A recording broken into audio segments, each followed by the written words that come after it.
தமிழ்நாட்டில் இந்து சமய அறநிலையத்துறையே கூடாது என கூறும் பாஜகவுடன் கூட்டணி வைத்துக் கொண்டு முழு சங்கியாகவே மாறிவிட்டார் எடப்பாடி பழனிசாமி என திருவண்ணாமலையில் நடைபெற்ற ஓரணியில் தமிழ்நாடு உறுப்பினர் சேர்க்கும் நிகழ்ச்சியில் உதயநிதி ஸ்டாலின் கூறினார்.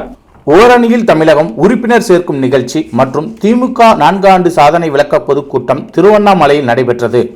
இதில் தமிழக துணை முதலமைச்சர் உதயநிதி ஸ்டாலின் கலந்து கொண்டு சிறப்புரையாற்றினார்.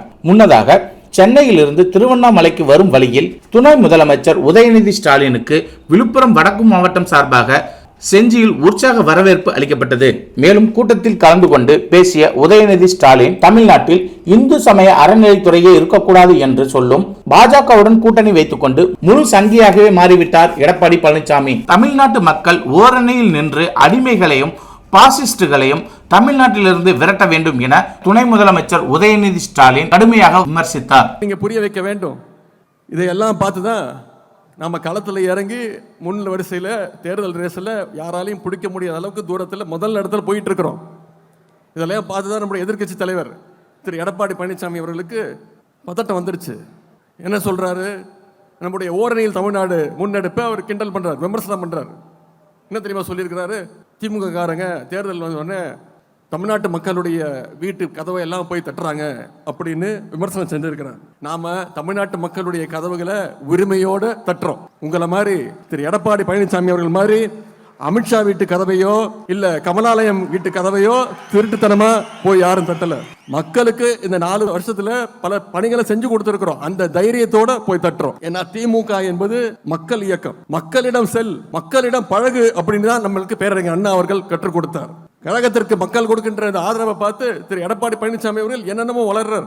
2 நாளைக்கு முன்னாடி ஒரு கூட்டத்தில் பேசுறாரு, திமுக காரன் யாராவது போன் நம்பர் கேட்டா கொடுத்துறாதீங்க. இதுதான் ஒரு எதிர்கட்சி தலைவருடைய பிரச்சாரம். தமிழ்நாட்டு மக்கள் நம்முடைய தலைவரை நோக்கி, திராவிட முன்னேற்ற கழகத்தை நோக்கி ஆதரவா நம்மளுடைய தமிழ்நாட்டு மக்கள் வர்றது பார்த்து அவருக்கு எரிச்சல் வருது.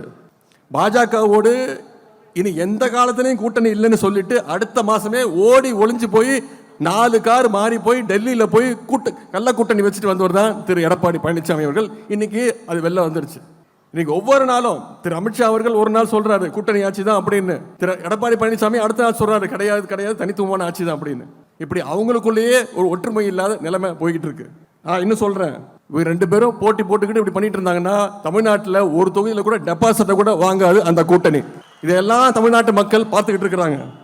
அண்ணா பேர்ல கட்சியை வச்சுக்கிட்டு சுயநலத்துக்காக அமித்ஷா கிட்ட மொத்தமா அடமானம் வச்சுக்கிட்டு எடப்பாடி பழனிசாமியை பார்த்து இன்னைக்கு ஒட்டுமொத்த தமிழ்நாட்டு மக்களும் சிரிக்கிறாங்க. அதே மாதிரி 3 நாளைக்கு முன்னாடி திரு எடப்பாடி பழனிசாமி அவர்கள் அவருடைய பிரச்சாரத்தில் பேசுறாரு, இந்து சமய அறநிலையத்துறை சார்பாக கல்லூரிகள் கட்டலாமா, இது எவ்வளவு பெரிய அநியாயம் அப்படின்னு பேசியிருக்கிறார்.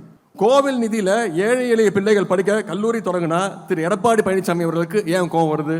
இந்து சமய அறநிலையத்துறையே இருக்கக்கூடாதுன்னு சொல்ற பாஜகவோட கூட்டணி வச்சதுனால இன்னைக்கு எடப்பாடி பழனிசாமி அவர்களும் ஒரு முழு சங்கியா மாறி இருக்காரு. இன்னைக்கு அவருடைய பேச்சுக்கு மக்கள் மத்தியில் மிகப்பெரிய எதிர்ப்பு வந்ததுனால நான் அப்படி பேசல இப்படி பேசலன்னு மழுப்பிட்டு இருக்கிறாரு.